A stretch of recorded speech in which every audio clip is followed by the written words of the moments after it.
America and other free and open societies face crucial challenges and opportunities abroad that affect security and prosperity at home.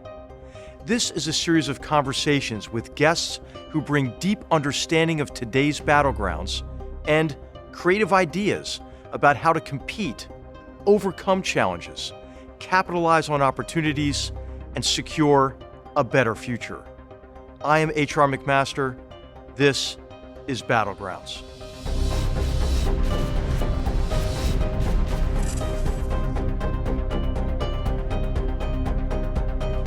On today's episode of Battlegrounds, our focus is on the continent of Africa and the United Nations.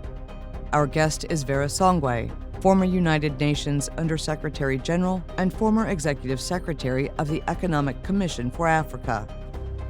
Dr. Songwe has held several crucial positions at the World Bank, including lead economist and an advising role to the managing director of numerous regions. She served as a country director for Senegal, Cape Verde, the Gambia, Guinea-Bissau, and Mauritania, and oversaw numerous projects across Africa and Southeast Asia.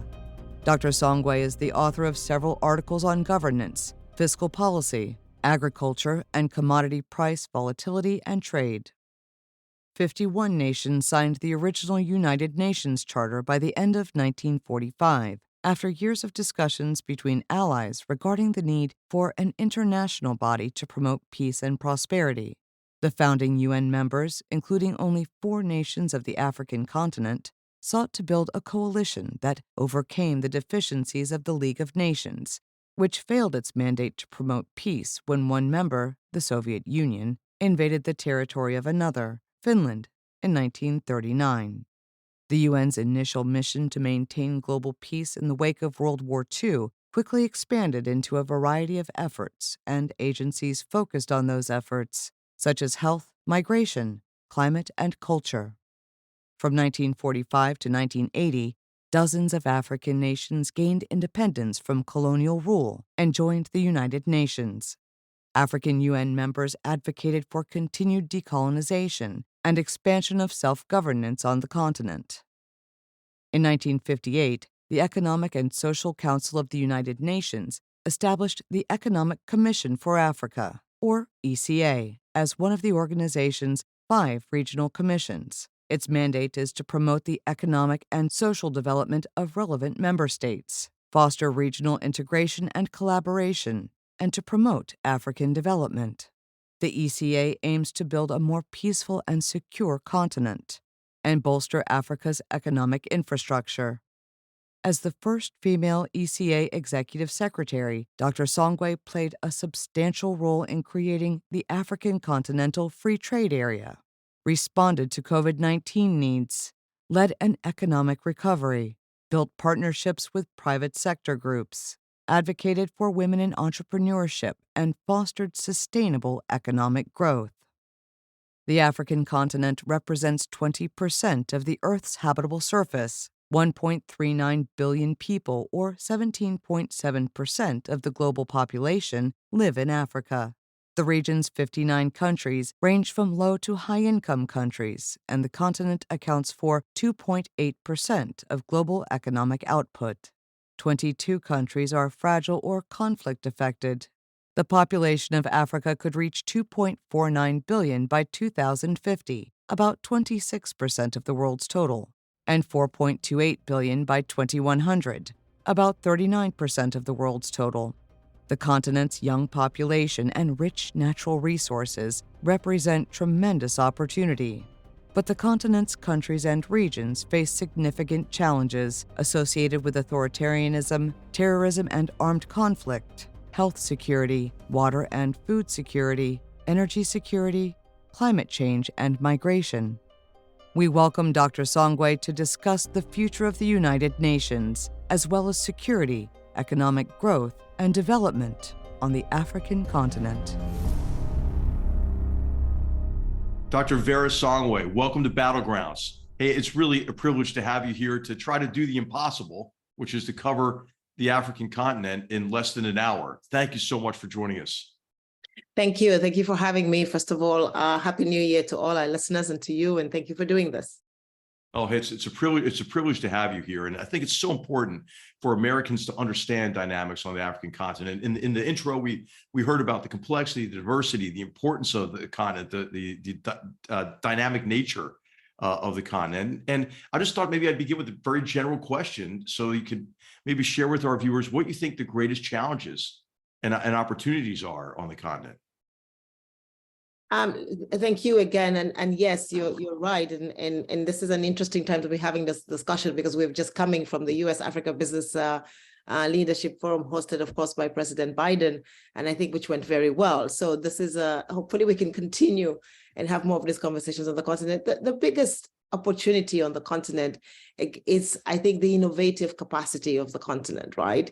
It's the opportunity, the economic opportunity that the continent has. I've always said that we sort of went from, fighting for political independence to now getting into a stage, once we pass the African Continental Free Trade Agreement, fighting for economic independence. And that really then means globalization and how we interact better and find new markets, provide new markets and new opportunities for the rest of the world. The United States has just passed the Inflation Reduction Act. One of the big points of this act is to say that, the US wants to become more independent on sort of chip manufacturing, push the curve on sort of seeing how we can do more digitization. A lot of the raw materials are on the continent. There's a big component of the IRA that says we're going to pay for businesses to explore in the United States, but we already know where this is found on the continent. So I think being able to create those kinds of partnerships, which will reduce cost, increase production, and end up creating jobs on the continent, so less migration by definition, I think are really where the opportunities on the continent lie. I think the big challenge, like for all of us now, is peace. We just need peace.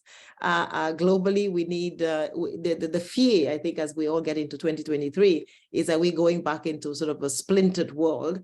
I don't want to call it bipolar per se, but are we going to have different sort of centers of tension and gravity, as opposed to coming together and seeing whether we can create spaces to have peace? We all know that a dollar spent in sort of protecting and ensuring and enduring peace is much, much better than the $16 that we need to spend once we have broken the peace. So economically, it makes sense for us to get back to peace across the world. And I think this is one of the biggest challenges that we're facing on the continent.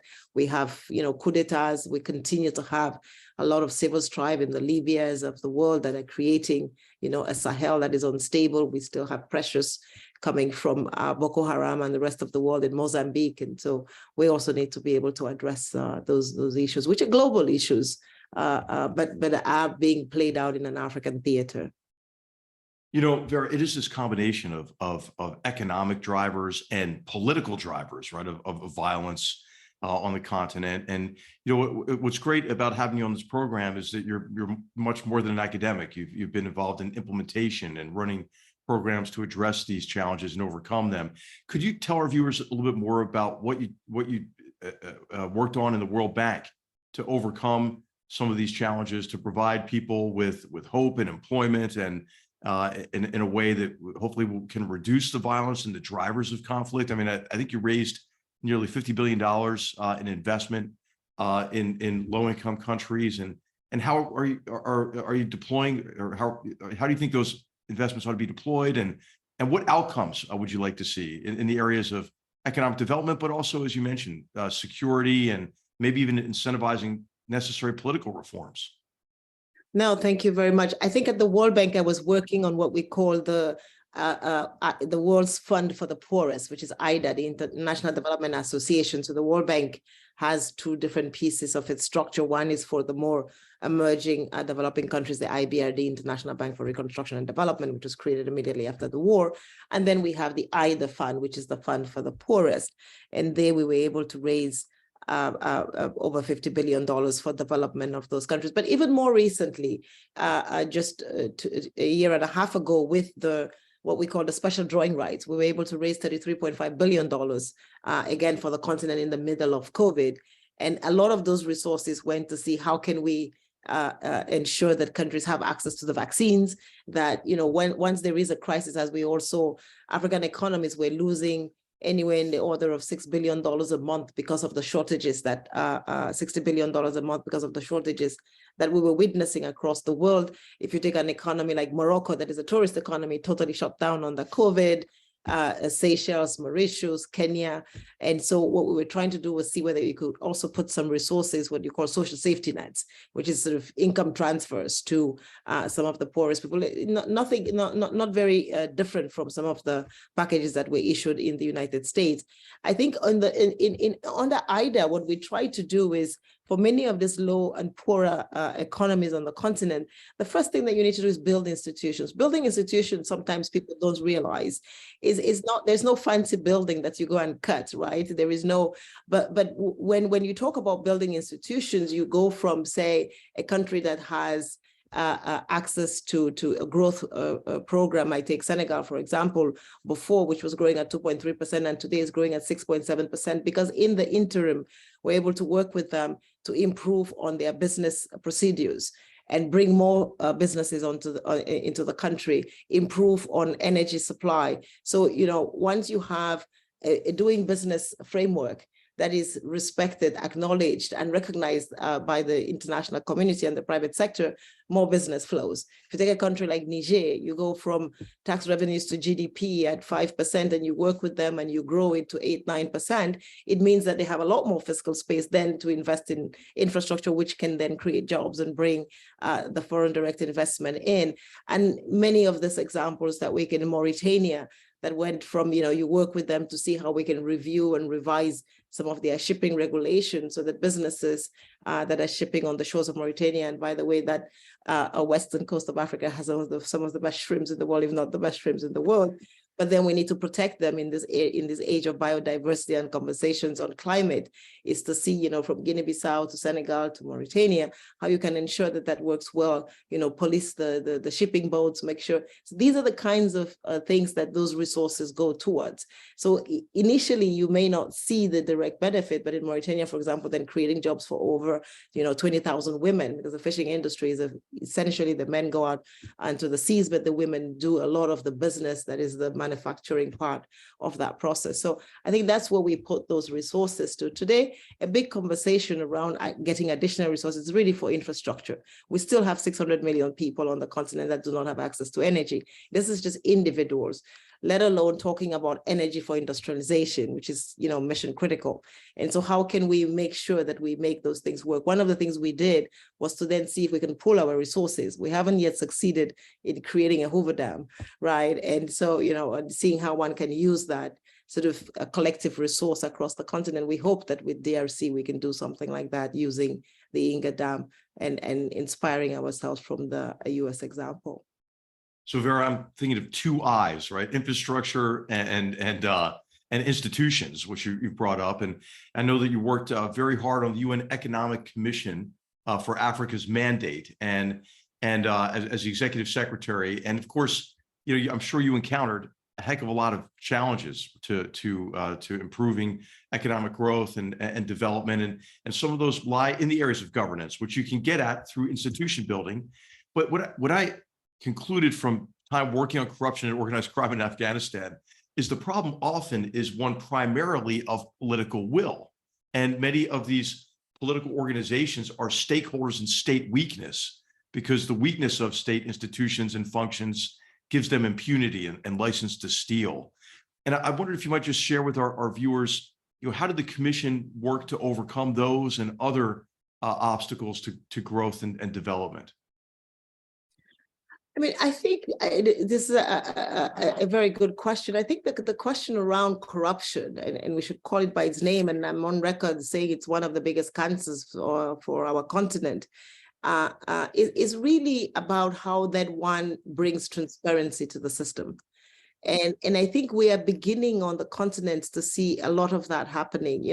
If you go to Egypt, for example, now, a lot of the services are only provided digitally. So there's no paper trails, right? The picture of sort of a corrupt system is a system with a guy and a lot of paper around him, right? Because the more paper changes hands and the paper stamps, everybody has to put their stamp on it and get a little, right.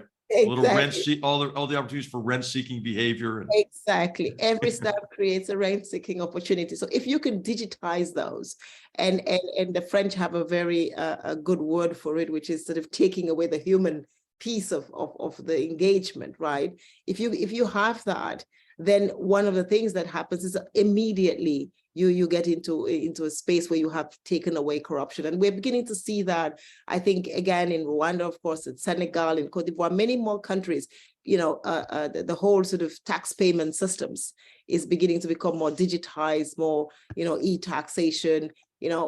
We know where the sort of opportunities for graft in our systems are. I think that's an important part. But the other part, which is just as critically important, and as you said, it's political will, is in the event that there is eventually, there is corruption, the penalties for it need to be visible, they need to be swift, and because there has to be a deterrence factor. If there is a sense that, there is no sort of retribution for impunity, then you don't really get I think the reaction that you're looking for. But corruption on the continent, I think, is two ways, because one of the things that we've been working on, and we worked with this with Ngozi as well, who is now the DG of WTO, and Christine Lagarde at the time when she was Minister of Finance of France, it's a two-way street, right? We have to be able there's a lot of sort of petty corruption that happens, but there's sort of grand theft, which we've seen with the Tunisians and, many of the countries that sort of where we have looting, massive looting, with resources moving into other geographies, and how we can sort of work with the international community to get back those stolen assets and bring them back to the continent. And DRC, again, is another case in point where there's tons of stolen assets. Nigeria has, we got some resources returned from the Abacha days. I think the international system, and I think on the Dodd-Frank in the United States, at some point, there was some work that was being put in place to see whether we can unpack that. The danger sometimes with some of these policies is that in the interest of doing a lot of goodwill, we end up sometimes, doing a few bad things. And so for Dodd-Frank, for example, one of the components is around sort of minerals and ensuring that there is no sort of, blood minerals or blood diamonds in the system. But just putting that law, what ends up happening is it actually disincentivizes, because we do not create the institutions to make the law effective, right? So there's a Kimberley process, for example, on diamonds, where we can sort of work on it and identify and track, and with digitization, you can do that. But we haven't done something similar for the other commodities on the continent. So Dodd-Frank today fights corruption, yes, but it fights corruption by just stopping all US investments into the sort of resource sector of our continent, because nobody wants to touch that, because then you get into trouble with Dodd-Frank. So I think we do need to work on how we can make sure that the laws build institutions and not just sort of penal cases for the investor, and something that we could work on. AML, where we can exchange information on corruption between sort of jurisdictions, so that we can ensure that we go after, the corrupt leaders. We've not succeeded on the continent in working with the Europeans and others now actually. Before, a lot of the resources went to Switzerland, right? But now we have, Singapore, Indonesia, there's sort of a diversity of jurisdictions where resources from the continent can go. And we do need, I think, global support and global efforts to see how we can ensure that, those resources stay on the continent. So it's a two-way street. The sort of fighting corruption conversation is what we do on the continent, which we can do with digitization of processes, and, as you said, stamps and taking away the paper. But then there is a sort of massive crime. I move from corruption to crime now, where 1%, 2%, 3% of GDP is being sort of looted, but kept in jurisdictions that are out of the continent, and how we can work together. And President Thabo Mbeki and the Economic Commission for Africa have done a lot of work on what we can do with illicit financial flows, how we can stop them, and ensure that those resources are put back for development in the countries that have them. Vera, this is a super important point. And for our viewers who are taking notes, I'm adding another I, which is incentivize reforms and transparency and accountability, and the development, as you're suggesting, of insulated investigative and adjudicative bodies, as well as maybe a fourth I, internationalize the effort to keep track of these illicit financial flows, but also the flows of weapons and narcotics and precursor chemicals for narcotics and so forth, all of which, of course, strengthens these organized crime networks and strengthens these insurgency and terrorist organizations as well. And, I think now in terms of security, these are, of course, overlapping problems, right? Poor governance leads to the growth and strength of these organizations who gain access to all kinds of illicit trafficking, which then enrich them and make them sometimes stronger than the state and its security forces. I know that you also worked directly in security on how to protect civilians and UN personnel, especially in Ethiopia during the civil war. And I wondered if you might share some of your observations on that effort in Ethiopia and what was particularly difficult and disappointing, and as well as what you were able to achieve there.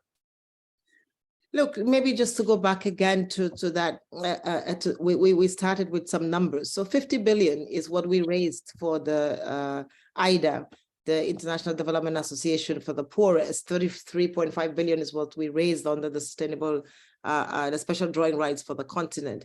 It is assumed that we lose about 50 billion a year on illicit financial flows that go to, exactly as you said, propping up this illicit organizations, from the Boko Harams to terrorism. And so I think when we talk sort of in global conversations around even securing the peace, and as I said initially, it's $1 to protect the peace, it's $16 to bring back the peace. So the economics of it are very clear in every jurisdiction. I think that what the big message that one learns from all the conflicts on the continent is essentially that, the faster actually that we don't want conflicts, it's prevention of the conflict is the first thing, because once the conflict begins, it's a lot more difficult to stop it. This is, and I think we're seeing it in all geographies across the world, right? It's a disaster in the Sahel now. You mentioned Mozambique, where where the terrorist problem is growing by orders of magnitude. I mean, Somalia, as everyone knows, has been, in conflict for so long, and I mean, it's just really become a crisis across much of the continent, from West Africa all the way to the Horn. It has become a crisis, and I think it's a crisis that, again, we go back to the word institutions. One of the things, what are the challenges? What are some of the lessons that when one looks back, one thinks about is, I don't know that we have in the sort of kind of military colleges that we need to build the kinds of, General McMasters of the continent that can both, know how to keep the peace, build the peace, because the peace is not just about keeping it, right? It's about building it continuously. I think we always take for granted the presence of peace, but actually keeping and protecting peace is a lot more difficult than going into war. It's actually going into war is probably a much easier option in many cases. And so I think the continent needs and requires, and it's not just the continent, it is, again, a global issue, because we've seen when we have issues, or whether it's on the Horn with the terrorists and the sort of hijackers, and or in the western part of the continent, I come from Cameroon, what we see is the pirates on the high seas essentially are attacking all of us, right? It's economic assets that are coming from the rest of the world that are being attacked and pirated. And so we do need, and those pirates eventually become the ones who then prop up the terrorists that we see in Mozambique, or the terrorists that we see in Kenya, Nigeria, Cameroon. So essentially, I think that we do need to look at it as a global problem. It's a global security issue. I think one of the problems we have today is we have not looked at it as a global phenomena. So we've sort of dealt with Afghanistan, and then, we go and we deal with Iraq, and then, we deal with Iran, and we deal with Syria. But all of those, the Syrians are showing up in the Sahel, right? Absolutely, yes. So North Africa is one of the greatest recruiting grounds for ISIS in Syria and in Pakistan and Afghanistan. ISIS is a great example of this, as well as Al-Qaeda, the degree to which they have reach all the way from West Africa into Central Asia. They're globalized. And so we must deal with them as global phenomena. And I think that the leadership on the continent has always called for this, as asked, we have sort of individual national consultative conversations around these issues, but they are not individual national issues. They really are global issues, and we've seen how spread. They can sort of how quickly they can spread and how debilitating they can become. I mean, today we have lost the Sahel, essentially, because of the crisis in Libya. And let's not forget that, again, one of the things as a continent we've been talking about is the crisis in Libya essentially is an exported crisis or an imported crisis. It's parties from out of the continent that created this crisis in Libya. And today we are left with, how does Africa deal with it on its own?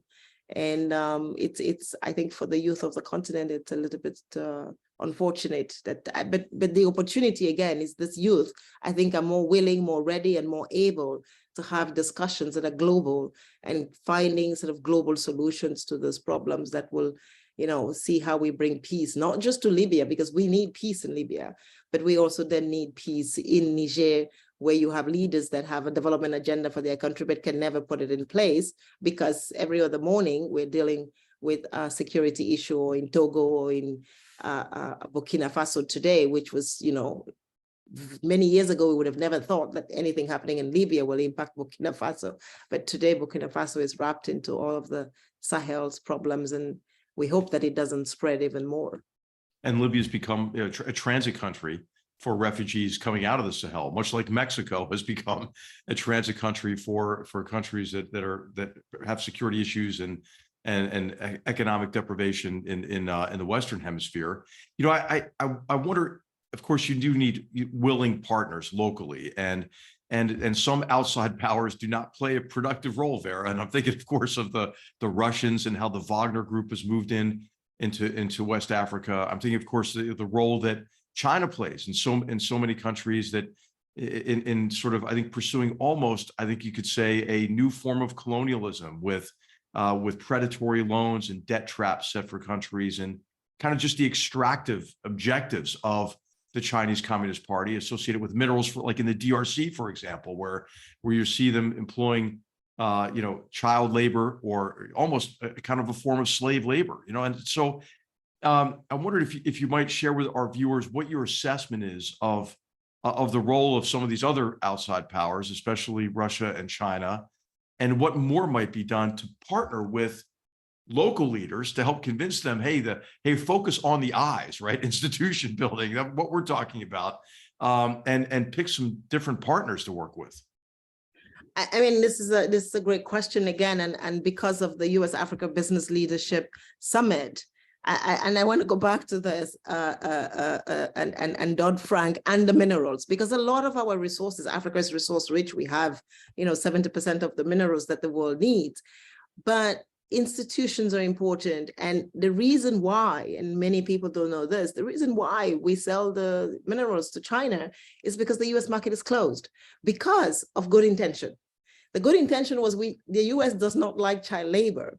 So the US says, we are not going to bring in any minerals that are produced or mined with child labor.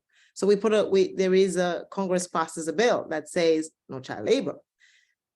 And what is the reaction of US business? Because we cannot determine whether there is one child that was used in the process, we just are going to shut ourselves out of the whole market. And so what has actually happened is a bill that was very well intentioned has ended up saying no minerals from Africa into the United States. Right, So, and it's even worse because those minerals are going to factories in China that are using, Uyghur slave labor, for example. So I mean, I think I don't know about that, but I think the point then is we have, as the United States and Africa, a way of doing this. Create an institution that oversees, that monitors, that regulates, that supervises, and that puts a label that says— and audits these supply chains. Absolutely. I think if any of our listeners are looking for a business idea, right, come up with a model for auditing supply chains and pulling the curtain back on. And if any of our listeners and if any of the business community is interested, I mean, the value of this market is a $30 billion commodity market, right? So Right. this $30 billion commodity market today goes to the East. And I'll tell you, Vera, hey, don't you think forced labor should be an ESG issue. So I think, I think this should be a topic of conversation in every boardroom as well. JP Morgan today spends, or the financial sector, the top 5-10 large banks in the United States, they spend anywhere in the order of $200 to $300 million a year trying to comply with ESG regulation, right?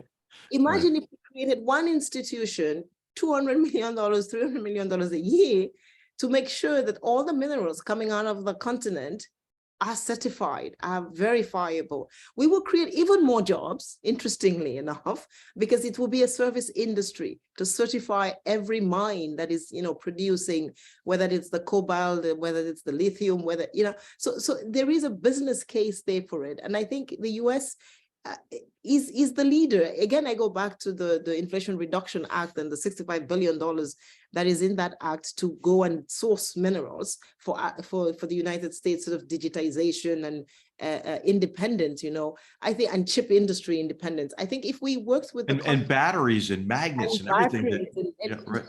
Zambia, Mozambique, Botswana, we can all do these batteries for you, but come to us, invest with us. We can make sure that we are not using child labor. We can use in DRC, they've started working with the Economic Commission for Africa. They've started an institute to educate a new set of engineers. So we'll put those kids back to school because we're going to need them. We're going to need their brains back in the battery factories. Today, we don't have enough of the engineers that we need to create this battery. So I think there is a win-win solution here. My sense is that the conversation that goes by, Africa needs to stop selling its minerals to other geographies. As long as we have a constraint that says you can't send it to us, we need to sell it. Okay, Vera, I'm thinking of another I, information, right? Providing information about these supply chains, pulling the curtain back on them, and then also informing, I think, the African public as well, especially about China's practices, right? The new vanguard of the Red Army, the Chinese Communist Party, is a Chinese national bank official with a duffel bag full of cash, who pays off officials, indebts that country for multiple generations. And then what you get is you get a Chinese company, with Chinese workers who get paid in a way, and their money goes back to China, and it doesn't have that lasting benefit for the continent. So I'm hoping that this new initiative in the U.S. is going to be helpful, but also you have a lot of experience in this, in the financial aspect of sustainable economic development and growth, and I'm thinking about your work with the Liquidity and Sustainability Facility. And could you share with our viewers how we need to revise and adapt the global financial architecture to foster growth and development in Africa, and of course, with benefits across the world? Now, thank you. Thank you for giving me the opportunity to talk about this, because I actually think that one of the biggest missing institutions on the continent today are the financial institutions. I tend to say that the Bretton Woods institutions were created after the war 70 odd years ago, essentially when we were all low-income countries. And today, 75% of the African continent is middle income or developed emerging market economies. And the infrastructure for that is like roads, right? We had farm to market roads, and now we need interstate highways. And we don't have the interstate highways to go with the stage of development we have arrived at in the financial space.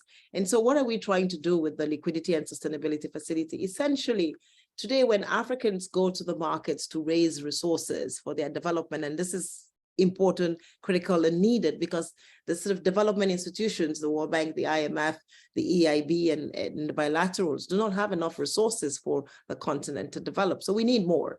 Where can we find those resources? In the markets. There's trillions and trillions of dollars in the market that everybody accesses, the developed as well as the developing world. However, one of the reasons why we can access those resources is because there is a market infrastructure there that allows us to use those resources while the owners of those resources do other things with them.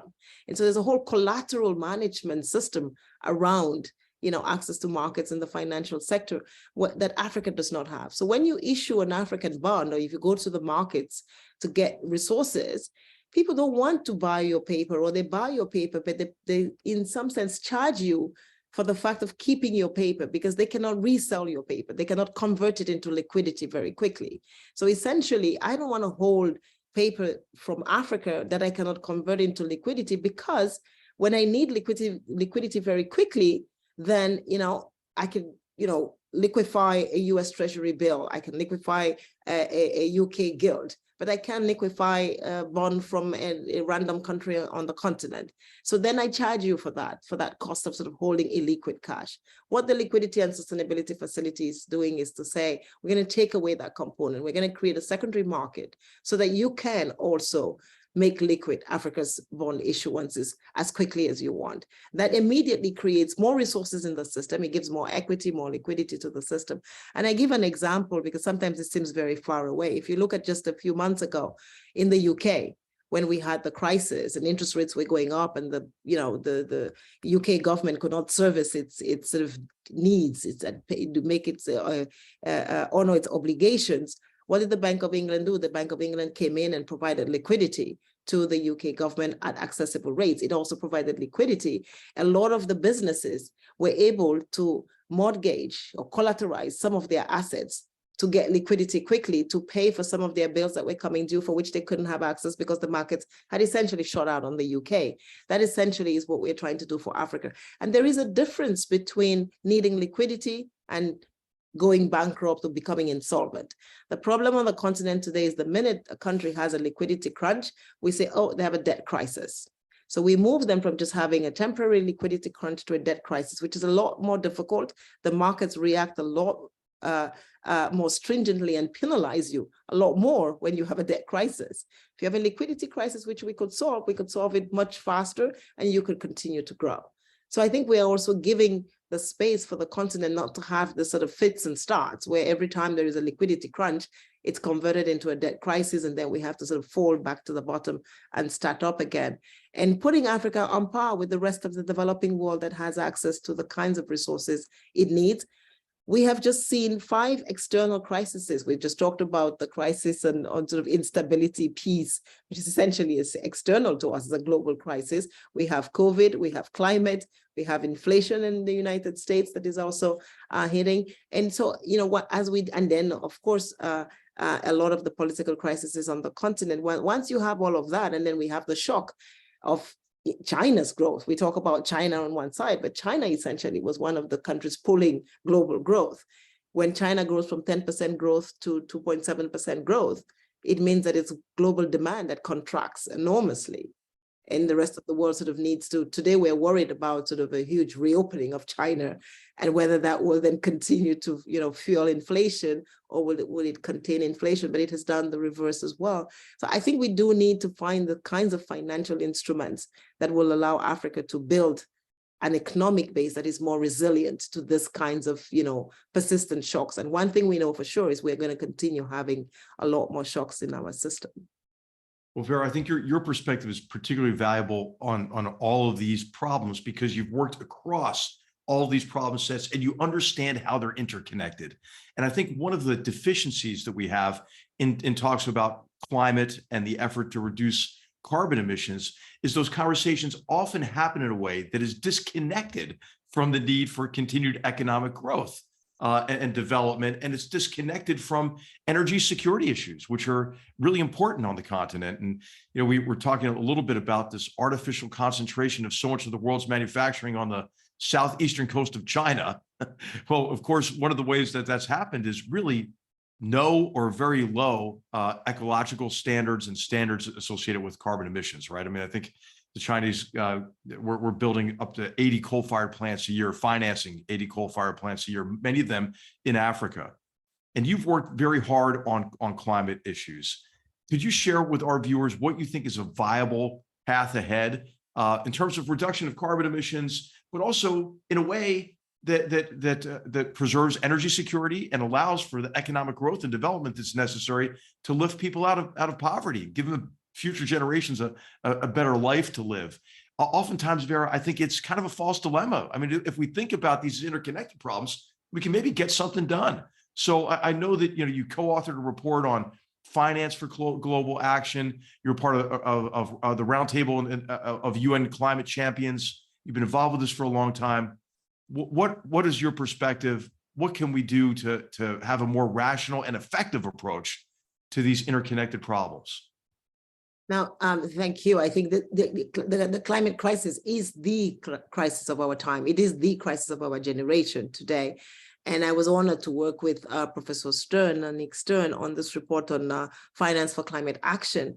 And essentially, we say in the report that, addressing the climate challenge is not a nice thing to do, or, something that we do once we're done doing everything. It is the thing to do. It is crucial. The precipice is upon us, and we must address it.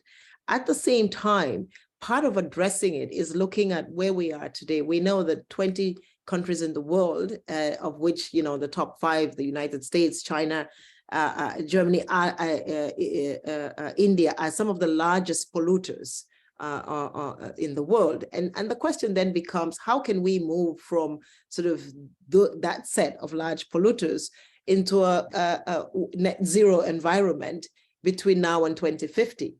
What are the trajectories? What are the paths? A big question is, if you look at Norway today, because of the crisis in Russia and Ukraine, is producing more gas than it has ever done in all of its history, right?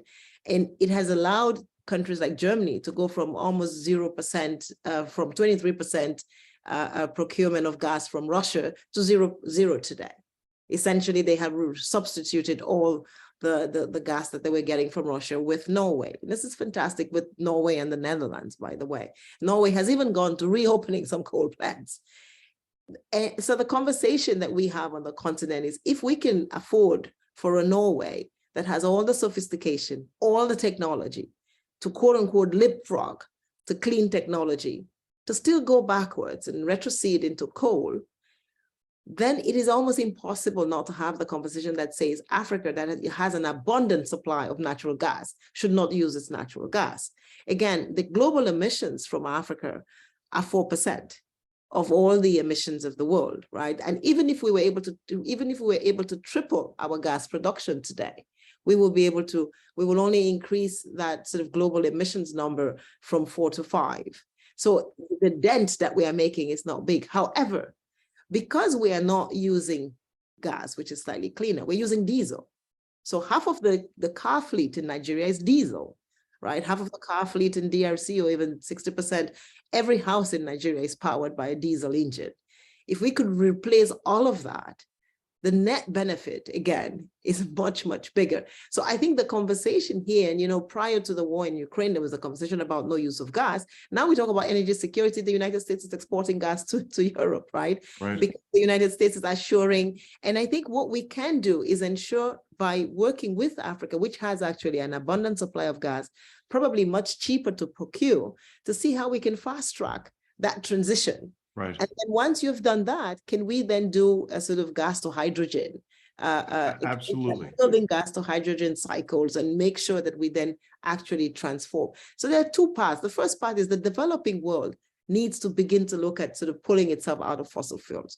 The developed world needs to stop.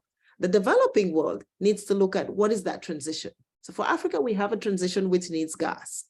And so we can argue that that transition is important, and give us, and the IEA anyway says that even if all of us were to stop using gas today, we don't have enough renewables. This is where the battery conversation comes in. Right. Able to power the industries that we need. So there is still a transition period. Within that period, we should make sure we do not create stranded assets. This is the important thing. No investment that goes into the energy sector today should be an investment that will be stranded in 15 years. Mm-hmm. And hence the reason to start doing combined cycles of energy production. Yeah. Vera, I mean, you're making so many important points here. I think global energy demand is going to go up by 50% between now and 2050. Renewables will only cover 28% of that. The largest reduction in man-made carbon emissions ever was really the conversion from coal to gas in the United States, based on a free market dynamic of available, cheap gas. And by the way, US gas is a heck of a lot cleaner than, for example, Russian gas. So it's really standards as well for the carbon that's generated in the extraction and transit process. And then your idea, I think, is really important, of gas infrastructure that can be converted to hydrogen and then be combined maybe with these EM squared or next generation nuclear reactors, which I think we need to rename to clean fusion, because people get freaked out when you hear nuclear. But but you need this whole range, and renewables. You need everything, and we could do it, but we have these irrational impulses like, okay, all electric cars. Well, hey, if those electric cars are recharged with electricity generated in a coal-fired plant, that's even worse, Or hey, get more solar panels from China. Well, those solar panels are manufactured in the dirtiest way possible. So I really think, again, it gets this point of information, and supply chain audits and just being rational human beings, when we come up with these solutions. Information is, as you said it well, information is really the key. When you look at the coast of West Africa, Senegal, Mauritania, or you go to Mozambique, I think today one of the abominations of the continent of Africa is that we see gas, leaving Mozambique, leaving Algeria, leaving, and going to Europe. But we're having the same conversation that says, but Africa cannot produce its own gas in Nigeria, right? What you need to do is go to Nigeria and say, you guys have diesel. Let's convert every diesel engine into a gas engine with the sort of, end game of eventually having a fusion a process through hydrogen or nuclear, because we know that nuclear is going to be the end game at some point. I think that if we could do that, or hydro, because we have a lot of hydro on the continent as well, can we, again, and look at how we use some of our hydro assets. But it is this, I think we should just call it by its name. It's the hypocrisy of the conversation, right? Where there is a lecture about, don't use gas. And then one day we say, oh no, this is not about, just growth and development. It's about energy security. In Africa, energy security is growth and development, and growth and development is about energy security. So our kids cannot go to school, or the day, or the school day ends on the continent for an average kid at 5 o'clock when the sun goes down. We cannot innovate with that kind of access to electricity. So we needed a lot more. So for us, it's a livelihood sustenance security problem to have the right kind of energy. But as you said, the United States has one of the cleanest gas and LNG standards. Getting, agreements between the so today the United States has guaranteed German energy security. Fantastic. Why doesn't the United States work with Mauritania, Senegal, Mozambique to produce LNG that is needed to send to Germany? Right. We can do this. I think these are the kinds of processes. So rather than saying we'll go and explore for gas in some other pipeline that is coming out and create all kinds of political conversations in the United States, we have gas in Mozambique. Bring the into Mozambique and let's send it to Germany. Everybody will be the better off. And the EU is one of the major customers now for oil imports. Exactly. Could impose, some sort of a tax on gas that is less clean, for example. I mean, I think, this point of the other I we've talked about is incentives, right? Incentivizing, the kind of development of clean extraction and transit of natural gas as a bridge away from coal, because as you mentioned, I mean, Germany shut down their nuclear reactors and then they fired up their coal-fired plants again, at the same dynamic for understandable reasons after the Fukushima disaster happened in Japan. It's like we're doing the opposite. Companies are asking South Africa we have the JETPs, and South Africa is working to move out of coal, but now coal has become, the rate of return on coal investments in South Africa is probably, it's becoming more lucrative, just as in Norway, by the way. And so there is a conversation about, should we open up some coal plants? But I think that if we could use US technology and say we wanted to make sure that Europe got the energy security it needed, but with the best technology and with affordable, accessible gas, which is sitting on our continent in any one of the Tanzania, I mentioned Mozambique, but you could talk about Tanzania, you can talk about Kenya, of course, on the other side, Cameroon, Senegal, Mauritania, there is gas all over that, the West African coast. So I think the question again is, what is the incentive? What is the incentive structure that allows US LNG firms to come and work in Africa? Where are the financial resources? I must say today that, the US infrastructure with DFC and MCC and US Exim, there is an infrastructure there that could actually accompany these firms. And this is developed for our listeners, the Development Finance Corporation, Export-Import Bank, combined with another organization to be able just to underwrite risk for viable investment opportunities abroad. And I think it's a very important initiative, still a little bit underutilized. We need to get more American companies excited about the business opportunities in Africa. And that's what we're trying to do with the U.S. Africa Business Leadership Food Initiative. We call it the Food Initiative, but it's actually looking at energy, it's looking at digitization, it's looking at infrastructure improvement, storage, because a lot of sort of food security really depends on many things that are not on the farm, right? And so, of course, there's going to be a lot of work on improving the seeds and the quality, but the whole sort of transportation and financing process is going to be just as important. So we hope that we can work with you would have noticed by now from the questions you're asking and from my answers, my approach to a lot of this is, yes, we can complain about everything that we don't like, but we can find solutions that make it, as you said, market-based competitive. If the United States can show us market-based competitive methods of producing LNG, of exporting our commodities, of buying our gas, we wouldn't need to look at other geographies. The exports of Africa to the United States are dropping at an amazing rate. And so if we could, you have been overtaken by, Europe was always the largest, our largest export and import destination, but China has risen, India has risen, South Africa is almost larger than you guys, right? So I think the question is, how can America, with all of its competitive strength, come back and take the space? I have done a paper that shows that when Africa trades with the United States, we add more value, we create more innovation, we create more jobs over the long term. So it's a no-brainer for a business on the continent to do business with the United States, but we need to create the incentives and we need to create the institutions that make that happen. Yeah.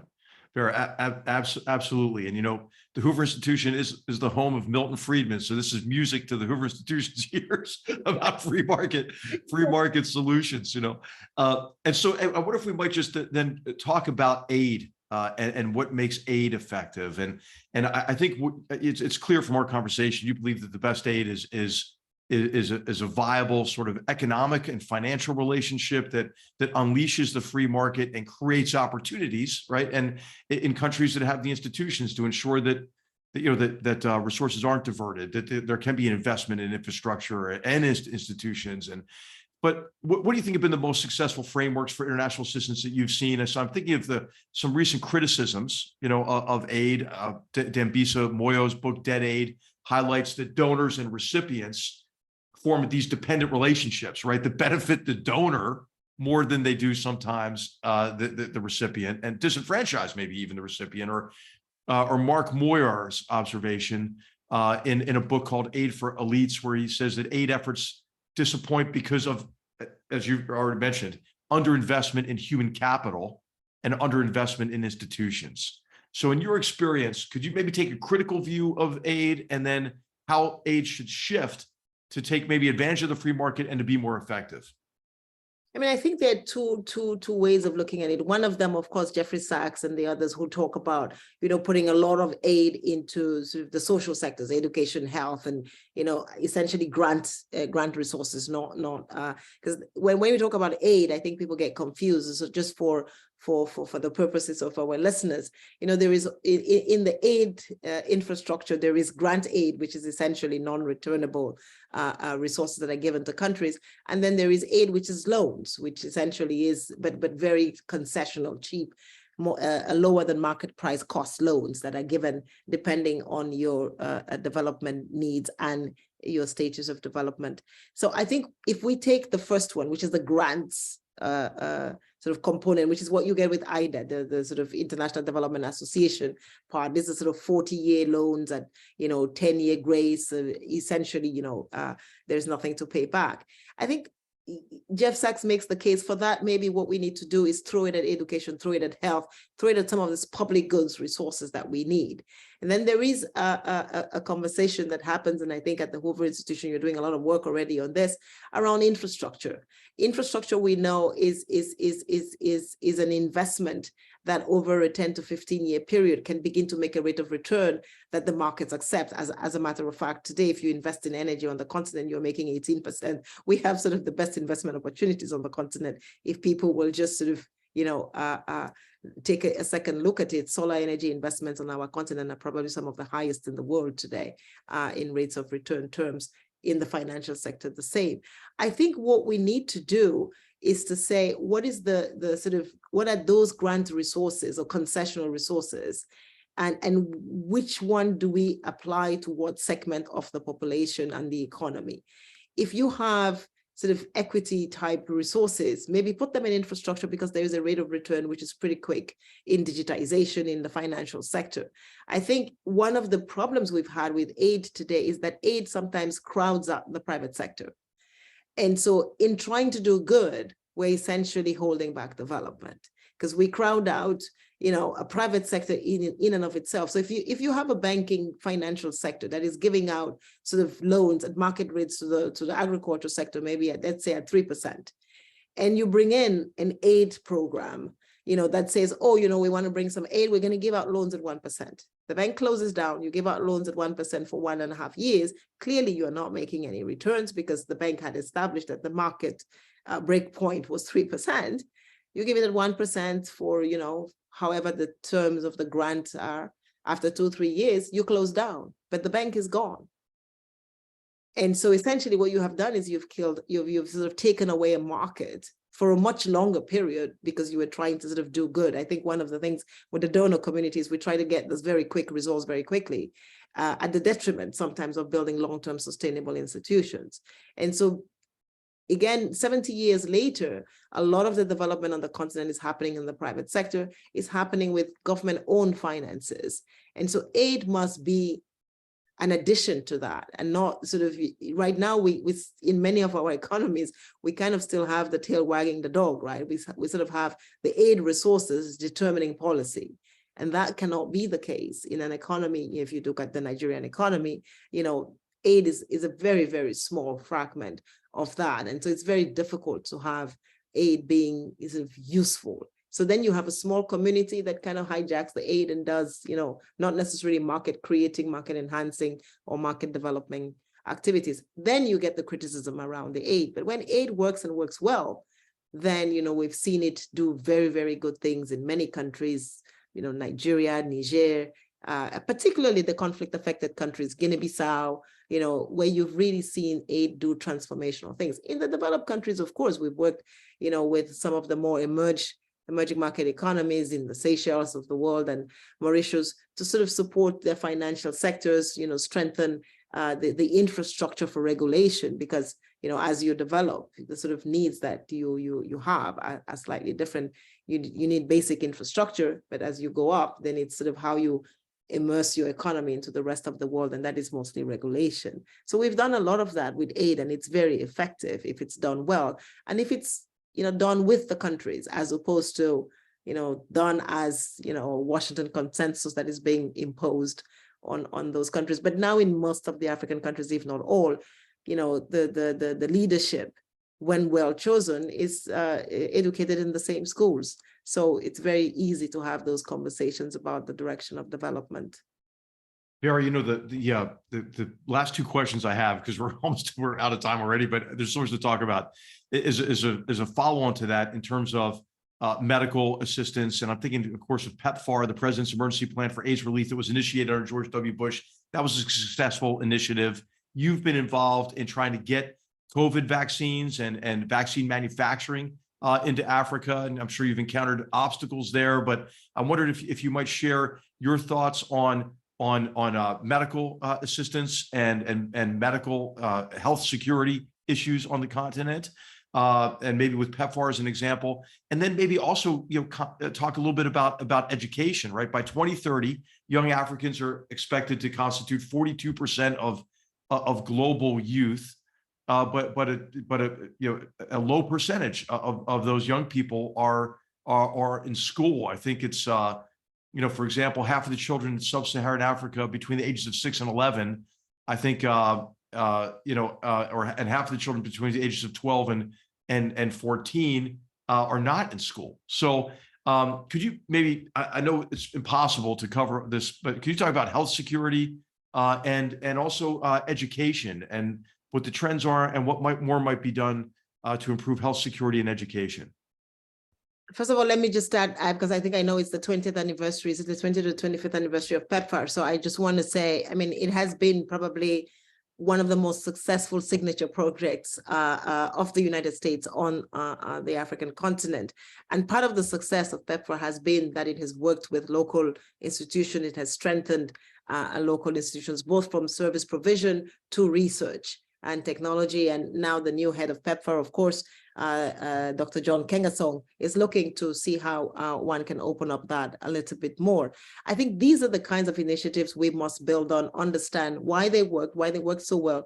Today, PEPFAR is a $130 billion initiative. It wasn't $130 billion when it was launched, but it's staying power, and it has transformed lives, particularly in Southeast Africa, where, when we had the first AIDS epidemic, there was really just a disaster that was going on in those parts of the world. However, PEPFAR is one project. At the end, when COVID hit, and some of the work that we did at the Economic Commission for Africa, we showed that Africa was still importing over 95% of its pharmaceutical needs from outside the continent. We were just not there in terms of producing, in terms of manufacturing, in terms of market making. And I think one of the things that COVID did was bring that to light, the kinds of dependence, just like in agriculture and wheat with Russia and Ukraine, the kinds of dependence that we had.